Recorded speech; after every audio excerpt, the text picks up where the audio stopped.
A gente vem acompanhando o caso do bebê que foi deixado numa área de lixo no Trapiche da Barra, aqui em Maceió.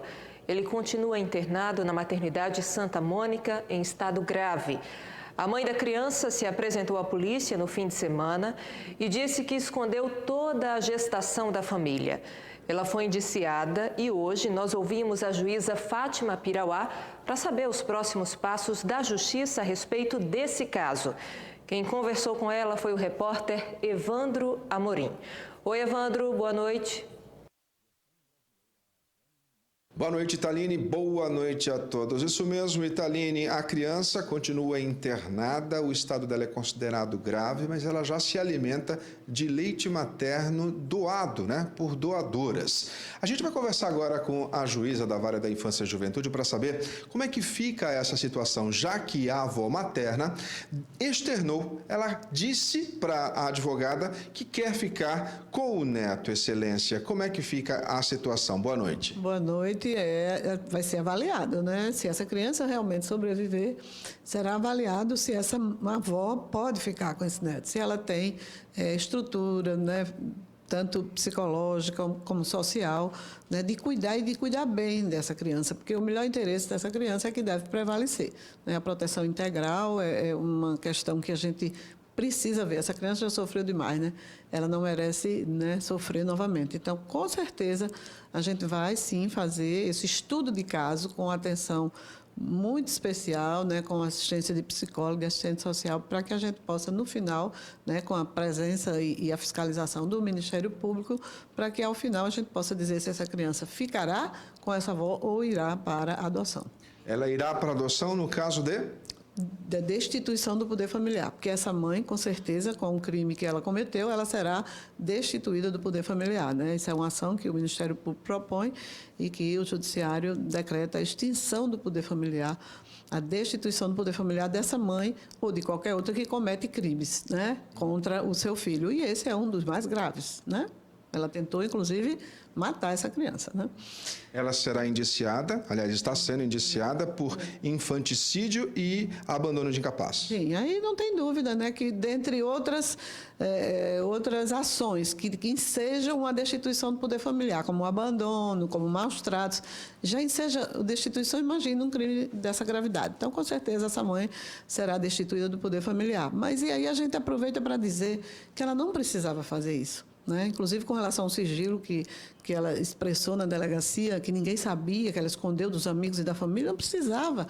Existe um dispositivo no Estatuto da Criança e Adolescente que diz que a mãe tem direito a entregar o filho na vara da infância, ou porque não quer ou porque não pode criar. E tem direito, inclusive, ao sigilo dessa entrega, ao sigilo desse parto e dessa gravidez. Então, ela poderia vir aqui, entregar essa criança, ninguém na família saber, nem da entrega, nem do nascimento da criança, e essa criança seria colocada para a adoção sem esse sofrimento pelo qual passou. Então, que as mães que estão grávidas ou que estão prestes a ter o seu filho e não querem ou não podem, serão recebidas aqui com todo respeito, sem constrangimento. Não é crime entregar a criança para adoção, o crime é fazer o que foi feito por essa mãe.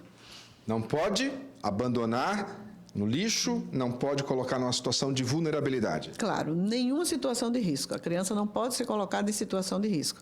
Essas situações de risco, sim, essas ações da mãe, do pai, de quem for, ensejam a destituição do poder familiar, a perda do poder familiar dessa mãe ou desse pai.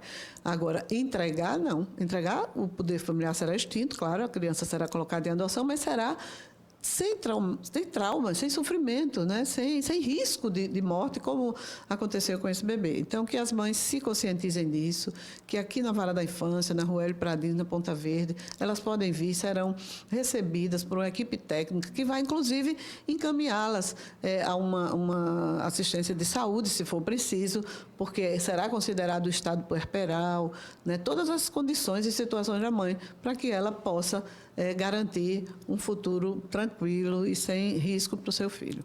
Muito obrigado, Excelência, pelas informações. Portanto, essa mulher que deu à luz no dia 4 de setembro responderá por tentativa de infanticídio e também por abandono de incapaz, segundo a delegada Adriana Guzmão. A gente volta ao estúdio com você, Italine. Quase um mês depois, o Instituto do Meio Ambiente e o IBAMA ainda não conseguiram identificar os responsáveis pela mancha de óleo que se espalhou pelas praias do Nordeste. De acordo com o IBAMA, a mancha já atingiu quase todos os estados do Nordeste. Apenas a Bahia e o Piauí ainda não foram afetados. O responsável pelo derramamento ainda não foi identificado, mas a Petrobras já fez o teste no DNA do óleo e concluiu que o produto é de origem internacional. A gente não tem ainda um dado concreto para informar culpado, responsabilizar culpados. Estamos levantando os dados, né? E a gente espera que após trabalhar esses dados a gente chegue a um culpado, né? As primeiras evidências desta mancha surgiram no início de setembro no Rio Grande do Norte. Rapidamente se espalhou. Aqui em Alagoas, praias do litoral norte e sul já foram contaminadas. Algumas ações estão sendo desenvolvidas para minimizar os impactos da poluição causada pelo óleo. Já contactei com algumas empresas de mergulho para que se identificasse, comunicasse, alguns surfistas do litoral sul, principalmente na Praia do Francês, e a gente vai sair de embarcação para monitorar os recifes aqui da nossa costa. Segundo o IBAMA, a multa aplicada a este tipo de crime ambiental pode chegar a milhões. Mas a grande preocupação dos especialistas é a grave consequência deste ato. A gente sabe que o petróleo ele é tóxico, né? E quanto mais ele se dispersa na água, alguns micro-organismos, que a gente chama os plânctons, que é a base da cadeia alimentar, esse óleo fica impregnado e animais maiores começam a se alimentar. Então vai intoxicar boa parte, então como eu disse, tóxico, tem enxofre na composição, vai intoxicar esses animais e poderá causar ainda mortandades.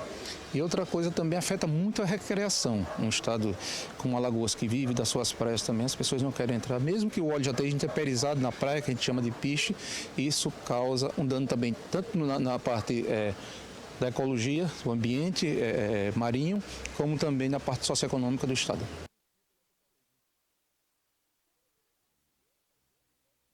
Os agrotóxicos utilizados na produção de alguns alimentos no Brasil causam danos ao meio ambiente e à saúde, tanto do produtor rural quanto do consumidor. E em Alagoas, cresceu o número de pessoas infectadas por causa do uso desses produtos químicos, o que preocupa a Secretaria de Saúde, que na tentativa de reverter essa situação, reativou o Fórum de Combate ao Agrotóxico. É preciso ficar bastante atento com os alimentos que consumimos. O uso excessivo de agrotóxicos tem aumentado o número de pessoas que procuram os hospitais por contaminação. Para tentar reverter esse problema, a Secretaria de Saúde de Alagoas quer reativar o Fórum de Combate aos Impactos por Agrotóxicos. Com a reativação do fórum, a gente vai exatamente acompanhar e cobrar que cada um faça a sua parte, porque, claro, que nas estruturas, a fragilidade dos momentos, as pessoas para fazer a inspeção, para acompanhar, não dá conta do ponto que chegou essa demanda, mas juntos, cada um com a sua missão, vamos exatamente fazer esse trabalho de levantamento e saber de que forma vamos agir para combater esses impactos.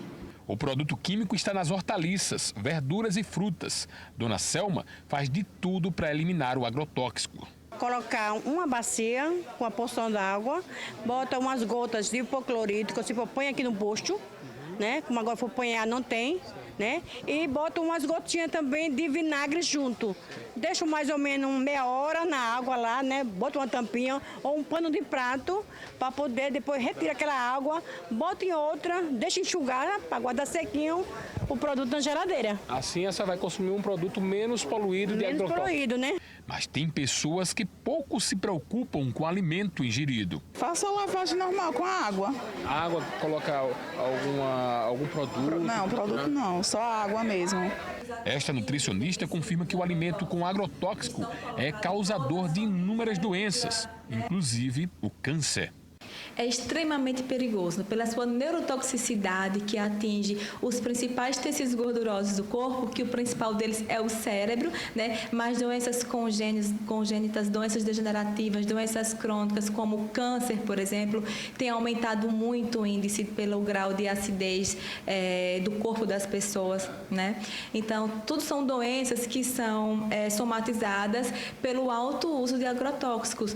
Autismo, por exemplo, tem crescido muito, má formação, gestantes. Então, é um dano irreversível à saúde dos consumidores. Lavar as hortaliças, verduras e frutas não é o suficiente. É preciso comprar os alimentos vindo da agricultura familiar. É realmente priorizar o consumo, o uso de alimentos orgânicos, porque aí, ou agroecológicos, porque aí eles não vão ter aqueles agrotóxicos, agroquímicos, defensores, né? E tudo isso vai trazer mais qualidade de alimentação, vai garantir a alimentação equilibrada e vai falar sobre soberania alimentar. Soberania alimentar vai mais além da segurança alimentar. É você ter um alimento, mas ter um alimento limpo, um alimento orgânico que vai trazer saúde para o teu corpo e não doença, como é o que a gente está vendo, infelizmente.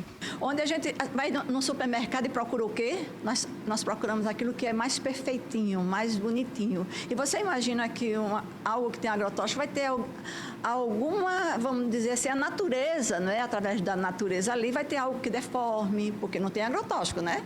Para combater as pragas. Então, ela não vai ser uma coisa tão bonitinha, tão arrumadinha. Então, só o que vem importado é que a gente tem a garantia de poder ser bonitinho. Mas o que vem do nosso país, já que o agrotóxico não é proibido, a gente sabe que ele vai ter algum. E o governador do estado ele implantou o programa da agricultura familiar.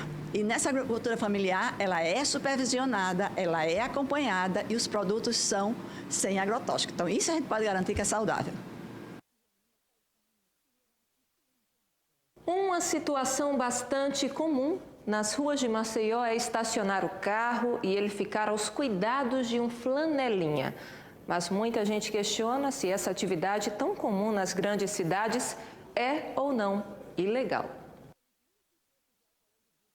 Estacionar em local público permitido é direito de todo cidadão, assim como o direito à segurança.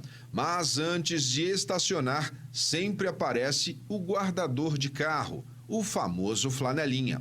Os motoristas ficam incomodados com a abordagem. Já chegam em ponto, na verdade, né? Como se fossem proprietários do local e muitas vezes a gente sente com receio de deixar o carro no local sem que possa dar um dinheiro e porventura possam vir a danificar o veículo, né? Eu nunca dou antes, normalmente não dou aquilo que eles pedem também do total, mas sempre pago na volta. No centro da cidade, em qualquer lugar que o motorista vá estacionar, tem um flanelinha. Tem uma lei antiga de 1977, né, uma lei bem antiga, que ela trata desse caso, né, de flanelinha, na verdade ela chama de guardador, né, e essa lei exige que essas pessoas que guardam carros na rua, elas tenham um cadastro na Delegacia Regional do Trabalho, né, e com essa regulamentação, com esse cadastro, aí sim elas estariam aptas, né. Aqui na Praça Montepio, diversos flanelinhas, guardadores de carro e que agem duplamente. Eles guardam o carro e oferecem também serviços, como o Lucas, por exemplo, que além de guardar o carro, acaba lavando. É isso, Lucas, dá para ganhar um dinheirinho? Dá, tem vezes que eu ganho 10, 15, 20, até 30 conto eu faço. Aí tem vezes que eu tenho que tiro minha metade e levo o restante para minha casa. Aí eu dou o restante para minha avó e aí fica o restante para mim. Aí tem vezes que eu não levo, tem vezes que eu não faço. Sidney tem 30 anos, mora no Benedito Bentes e trabalha como flanelinha há mais de 2 anos. Quando os clientes mandam, a gente lava às vezes. Aí a gente tá passando uma aguinha desse, né? O rapaz mandou ele lavar, eu tô ajudando ele a lavar também. A lei diz que ser guardador de carros, flanelinha, não é crime, desde que não haja abuso. O problema do crime é quando a pessoa exige que determinada pessoa pague algum valor ou ameaça aquela pessoa. Então, se um flanelinha guarda um carro de um terceiro e esse terceiro entende que não deve pagar por aquilo ali, a pessoa está no direito dela de não querer pagar. E se o flanelinha exige isso, pode configurar um crime. Pode configurar o crime de extorsão, pode configurar o crime de constrangimento ilegal, ou, depende do que foi falado ali, o crime até de ameaça. Fabrício acabou de completar 18 anos. Desempregado, trabalhar como flanelinha foi a única alternativa. É só chamar o carro ali na pista que nem você viu aí, trazer para cá, estacionar, deixar aí, perguntar se vai lavar e tudo, se não quiser deixa só uma olhadinha mesmo. E pronto, quando chega dá um agrado. Você cobra pelo agrado ou o agrado é espontâneo? Agrada quem quiser pode agradar, quem não quiser pode ir com Deus também. A seguir, a gente fala dos jogos do fim de semana de CSA e CRB. Os resultados não foram bons para o Azulão e para o Galo. É já já.